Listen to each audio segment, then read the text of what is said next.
চট্টগ্রাম বন্দরের আশেপাশে মাফিয়া চক্র আছে এমন মন্তব্য করেছেন নৌ পরিবহন উপদেষ্টা অবসরপ্রাপ্ত brigadier general M Sakhawat Hossain. দুপুরে শিপিং কর্পোরেশনের বার্ষিক সাধারণ সভায় প্রধান অতিথি হিসেবে যোগ দেন তিনি। বলেন, ৪০ বছর বন্দর একই প্রতিষ্ঠানের হাতে ছিল, নতুন কাউকে আসতে দেয়নি। শিপিং কর্পোরেশন আগে লাভ করতে পারেনি এমন মাফিয়া চক্রের জন্য। বন্দর উন্নয়নে বিদেশি বিনিয়োগের কথা উল্লেখ করে উপদেষ্টা বলেন, সরকার চট্টগ্রামে $1 বিলিয়ন বিনিয়োগের ব্যবস্থা করেছে। বড় বড় আন্তর্জাতিক প্রতিষ্ঠানও দেশের শেয়ার মার্কেটে আসবে। এসব হলে চট্টগ্রামের পাশাপাশি বাংলাদেশ উন্নতি হবে, বাড়বে কাজের সুযোগ। সভায় জানানো হয়, ৫৪ বছরের ইতিহাসে সর্বোচ্চ আয় করেছে শিপিং কর্পোরেশন।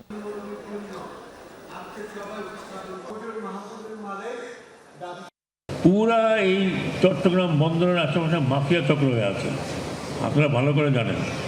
খুব ডিফিকাল্ট ভাই, এটা এত সহজ না যত সহজ আপনারা মনে করছেন।